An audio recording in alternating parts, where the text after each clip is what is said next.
اور ہم بات کر رہے ہیں لیلۃ الجائزہ کی، جسے انعام کی رات کہا جاتا ہے۔ اگر تو وہ رات جسے ہم نے چاند رات کا نام دے دیا ہے، چاند رات بالکل منائیے، شاپنگ بھی کیجیے، تفریح بھی کیجیے، باہر کھانا بھی کھائیے، لیکن یہ مت بھولیے کہ یہ رات کتنی انعام و اکرام والی ہے، خصوصی برکت و رحمت و بخشش و مغفرت والی یہ رات ہے، جس میں اللہ تبارک و تعالیٰ اس ماہ مبارک کی تمام راتوں سے زیادہ سخی اور فیاض ہو کر اپنے بندوں کی مغفرت فرماتا ہے۔ مگر یہ ہماری کم نصیبی ہے کہ ہم جو ہے اس رات کو، کیونکہ ہم رمضان تو چل ہی رہے ہوتے ہیں نا، تب تک یہ آخری رات بھی بہت انعامات والی ہے۔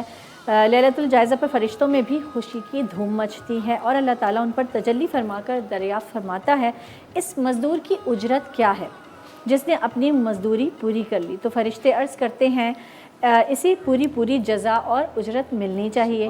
اس پر اللہ تعالیٰ ارشاد فرماتا ہے کہ اے فرشتوں، تم گواہ رہو، میں نے امت محمد صلی اللہ علیہ وسلم کے روزے داروں کو اجرت دے دی، یعنی روزے داروں کو بخش دیا۔ احادیث مبارکہ میں اس رات کی بڑی فضیلت، بڑی اہمیت آئی ہے، تو میں چاہوں گی کہ آپ لوگوں کو اسی لیے یہ چیز بتائی۔ بہت سارے لوگ اس سے آگاہ نہیں ہیں کہ یہ لیلۃ الجائزہ جو ہے وہ کتنی فضیلت والی رات ہے۔ اور مفتی صاحب کچھ کہیں گے آپ لیلۃ الجائزہ کے حوالے سے؟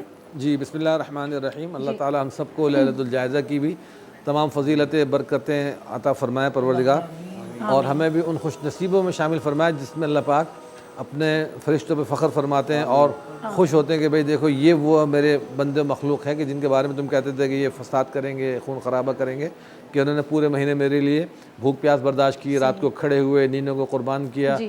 اور جس طرح آتا ہے کہ جی مزدور کی مزدوری، اس کی جب وہ کام مکمل ہو جائے اس کو اجرت اس کو سپرد کر دی جاتی ہے، تو یہ وقت آ جاتا ہے۔ اور اس کے اندر حدیث میں بڑی فضیلت آتی ہے کہ جو ان دو راتوں میں، یعنی جس کو ہم چاند رات کہتے ہیں، بقرعید کی ہو یا عید کی ہو، اگر کچھ عبادت کرتا ہے، شب بیداری کرتا ہے، اور اس کی آنکھیں غفلت کی وجہ سے نیند میں سوتی نہیں ہیں، تو قیامت کے دن جب ساری مخلوق کے اوپر غفلت طاری ہوگی اور مدہوشی طاری ہوگی، تو اس وقت اللہ تعالیٰ فرماتے ہیں کہ ایسے بندوں کو اللہ پاک اس غفلت سے محفوظ رکھیں گے، ان پہ بے ہوشی غشی طاری نہیں ہوگی۔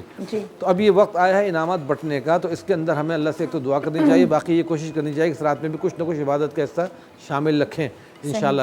اگر ہمیں ایک اور مزید ہو سکتا ہے، آج تراویح مل جائے، چاند نہ ہوا تو تراویح مل جائے گی، پھر اگلے اس میں لیلۃ الجائزہ میں باقاعدہ۔ ویسے آپ کو کیا لگتا ہے مفتی صاحب، کیا چانسز کیا ہیں؟ آپ چانسز زیادہ وہ 30 کے لگ رہے ہیں اس دفعہ کے، 30 روزے پورے ہو جائیں گے انشاءاللہ۔ زیادہ تر لوگ ایسے ہی بول رہے ہیں، لیکن کبھی کبھی ایسا ہوتا ہے کہ ہم ایکسپیکٹیشن جس چیز کی رکھ رہے ہوتے ہیں وہی نہیں ہو پاتا، اور ایک دم اچانک، کیونکہ لاسٹ ٹائم بھی میرے خیال میں لاسٹ بھی 10 بجے، آئی تھنک 10-11 تو تراویح کے بعد ہی۔ اس کا ایک الگ مزہ ہے ویسے، اگر اس طرح سے ہمارے وہ ایک سونے لیٹ گیا ہے انسان، اور اس کے بعد اچانک عید ہو گئی، چاند رات ہو گئی، بھاگ رہے ہیں سب، کپڑے تیار کرو، کل کیا پہننا ہے۔ سب سے زیادہ میں بتاؤں مفتی صاحب، انتظار ہوتا ہے ان لوگوں کو جو اعتکاف میں بیٹھے ہوتے ہیں، کیونکہ وہ ایک ہوتا ہے نا، 10 روز سے اپنے لوگوں سے سب سے جدا ہو کر اللہ تعالیٰ کی لیے بیٹھے ہوتے ہیں، اللہ کی رضا کی گھر سے اپنے گھر جانا ہوتا ہے، بے شک، پر وہ خوشی الگ ہوتی ہے ایکچولی، ان کی عید اس وقت شروع ہوتی ہے، گھر والے الگ خوش ہوتے ہیں، انتظار میں ہوتے ہیں ان کو ویلکم کرنے کے لیے، ہار پھول لیے تیار ہوتے ہیں، چاند ہو گیا کہ نہیں۔ وہ تو ہمارے ہمیشہ یہی ہوتا ہے کہ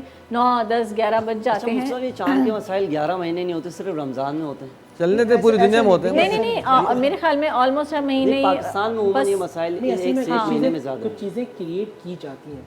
مسئلہ ایک زمانے کے اندر سیکولرز اور لبرلز کا بھی ایک بڑا گیم ہے، ہماری یوتھ کو اسلام سے دور کرنے کے لیے۔ دیکھیں، اشفاق احمد صاحب نے ایک بڑی پیاری بات لکھی تھی، کہا اس زمانے میں اگر آپ اسلام کو برا نہیں کہہ سکتے تو آپ علماء کو برا کہیں۔ تو تسکین ہوتی ہے، لائن ہوتی ہے کہ جا کے اسلام سے نوجوانوں کا دماغ خراب کرنے کی۔ اب میں لیلۃ الجائزہ پہ چند بات کرنا چاہتا ہوں۔ لیکن جو جتنا بڑا آدمی ہوتا ہے وہ اتنا بڑا انعام دیتا ہے، اس پوری کائنات کا خالق مالک۔ آپ دیکھیں، اگر آپ پیچھے جائیں تو فرشتوں نے کہا تھا کہ یہ فساد کریں گے، یہ قتل و غارت کریں گے۔ نحن نسبح بحمدک ونقدس قال انی اعلم ما لا تعلمون، ہم تیری تسبیح بیان کرنے کے لیے ہیں، ہم تیری تحمید بیان کرنے کے لیے۔